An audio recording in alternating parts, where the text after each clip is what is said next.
Hello, hello from India. Namaste.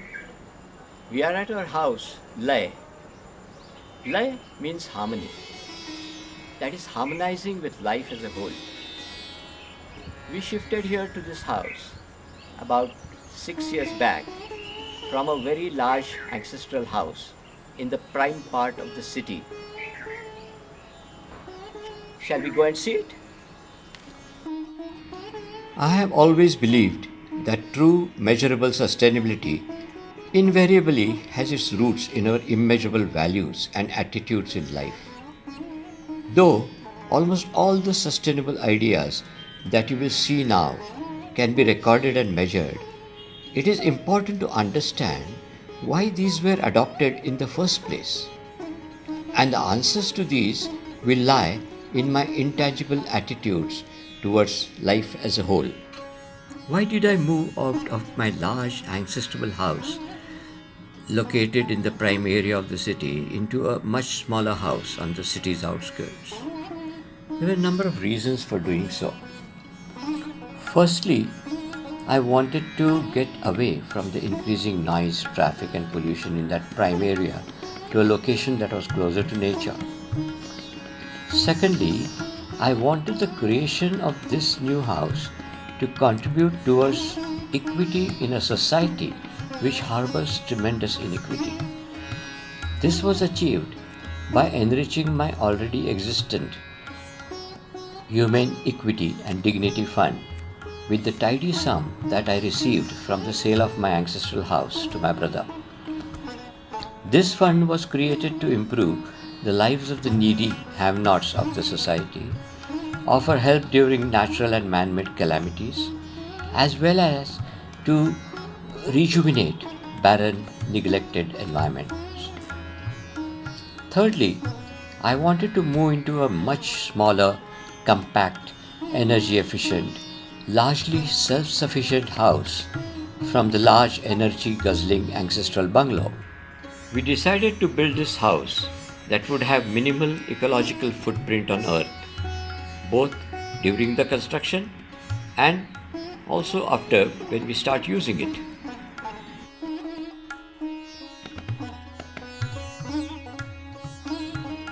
So we started looking for a small plot of land of about 5,000 square feet that did not cost much, and we found this steeply sloping plot at the end of a road on the outskirts of the city that nobody wanted to buy. We tried to exploit the steep contour by having a lower ground floor with a large rainwater harvesting tank and a living quarter for our domestic help.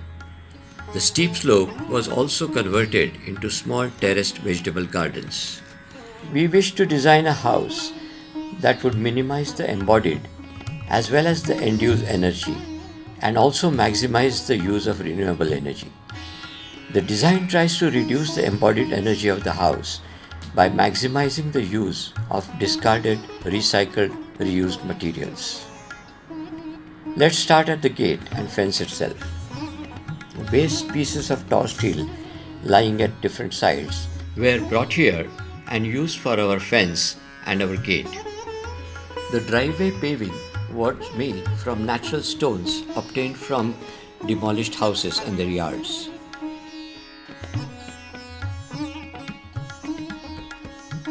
The garden steps were made from the cornerstones of demolished masonry of again old houses.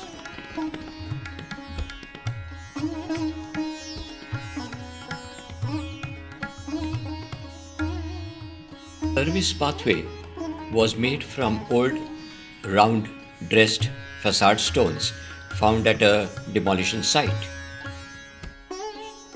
Not a single new roof tile was used for this house. They were all obtained from demolished houses. The entire rainwater from the roof is collected in the gutter and then diverted through this pipe into a sand filter and then into the rainwater harvesting tank below.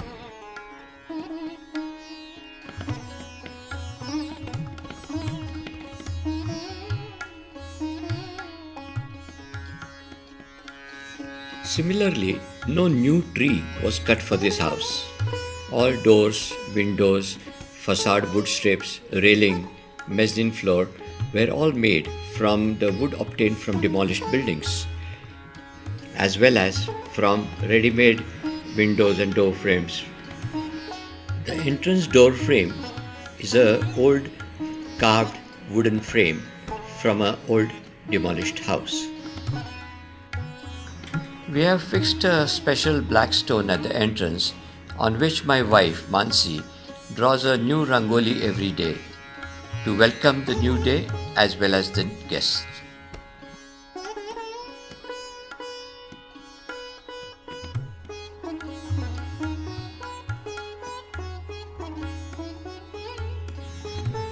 We also have a small water body for lilies as well as fish. The fish clean our kitchen vessels and save some detergent.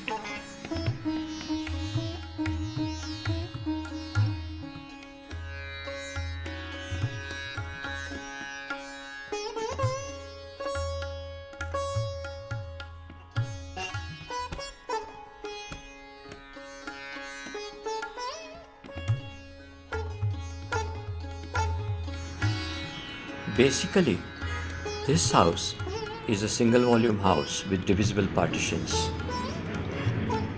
It is a single unified space with a sense of belonging, interaction, with adequate airflow, ventilation, light.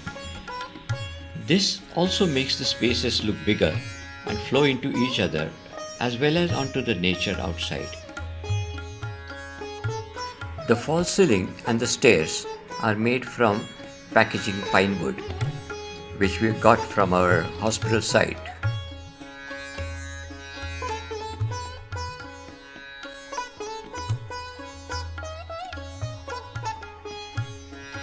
The central space of the house flows onto the greenery and the nature outside.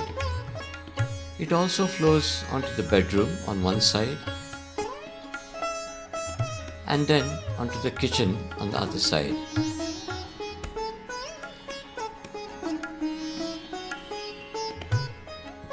The main flooring of the house is Vita Gold, a natural stone. This we obtained as waste pieces of different sizes and shapes, which we rounded off to make this flooring.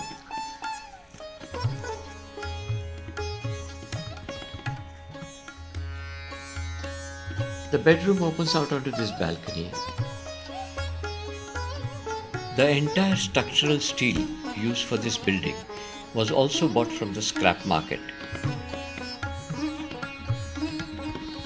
This steel used here has memories and they are expressed through the holes in the members which we have retained as they are.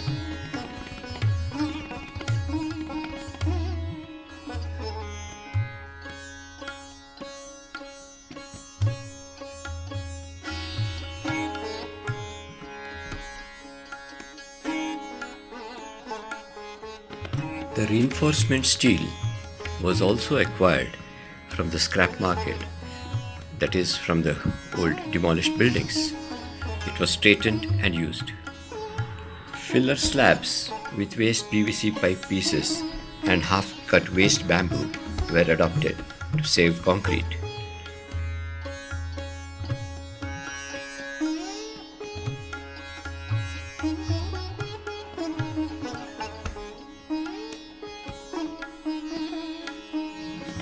Sit-out terraces and balconies are very useful in India to sit and chat and also sleep in the summer with a mosquito net. The night temperature is very pleasant. A simple lifestyle with no air conditioners and other energy guzzling gadgets is the key to sustainability.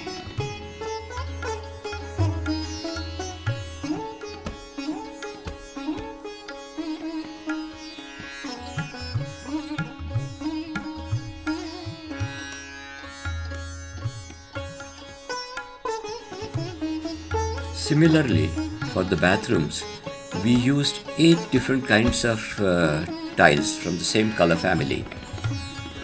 tiles like vitrified tiles and ceramic tiles. These were thrown away by the tile dealers in their backyard.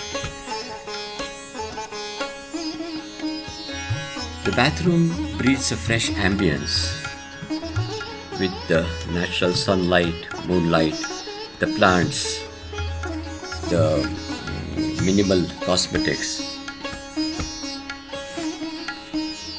The wardrobes are also located in the bathroom. You would see that the edible beechnut leaves are also coming into the bathroom from outside. It's very easy for us to pick up these calcium-rich leaves and eat after dinner.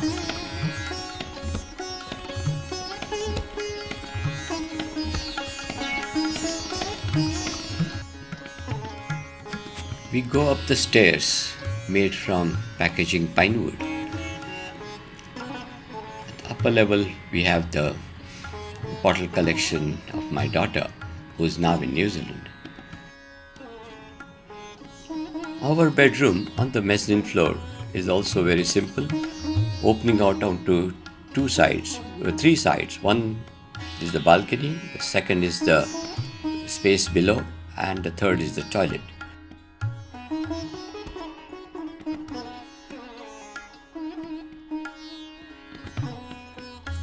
This sit-out balcony also overlooks onto the porch below with the view of the Rangoli stone and the fish pond.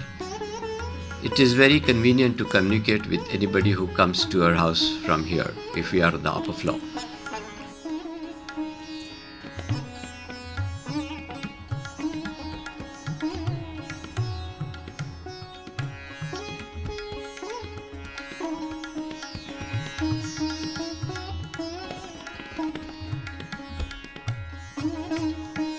From here too, one gets the idea of this unified volume of the house. The central space with the dining and living opening out onto the two sit-outs and the bedroom on one side. This transparency of vision allows for greater interaction between the inmates.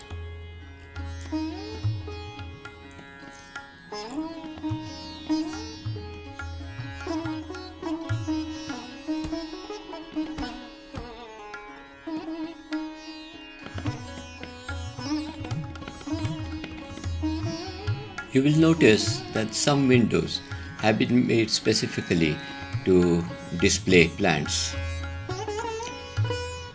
Here we go into the upper floor toilet, which is similar to the lower one but smaller in size. It has the similar ambience with plants, natural light, some art.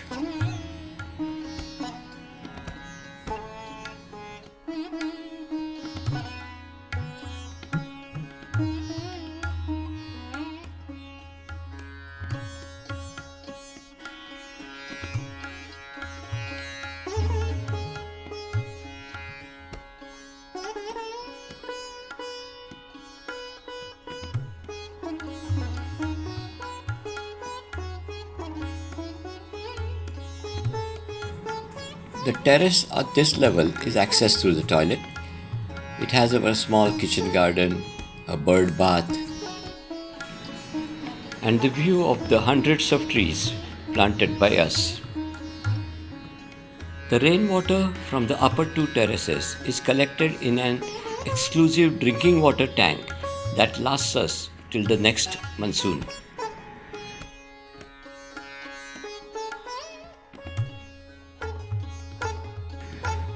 Our hot water needs are met by the solar water heating panels on the terrace, and most of the electricity needs are met by these photovoltaic panels on the uppermost terrace. This electricity is also stored in the inverter and battery at the lower level.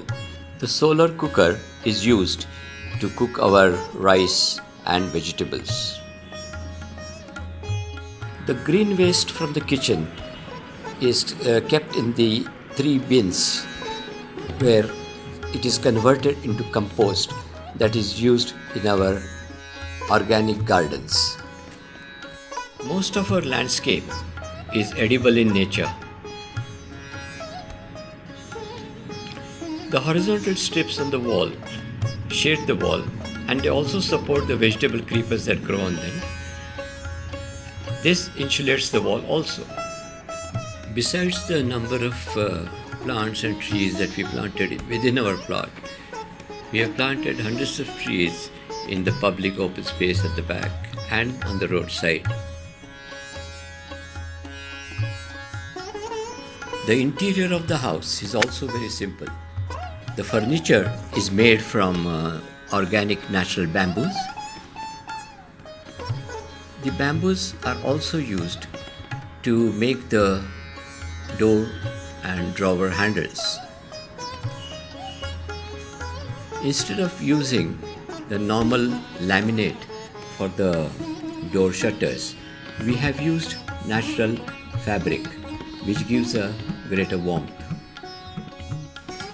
As these 6 years passed, the house and the surroundings have matured and blended more and more into each other, bringing about a greater holistic organic ambience. Very little of the house is seen now because of the growth of the vegetation.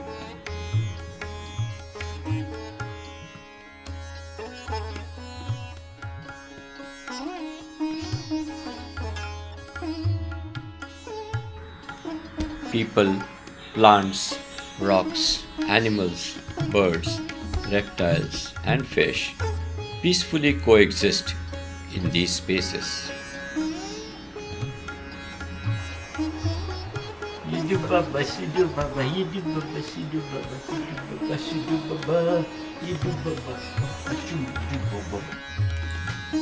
There is a special satisfaction and joy in living in a house where simplicity, restraint, and sustainability are celebrated. A house for which no tree was cut, no new tiles were made, no steel was smelted. A house which consumes minimal energy and water from the grid. A house that grows organic food. And finally, a house that has helped bring smiles on so many unfortunate faces and neglected environments.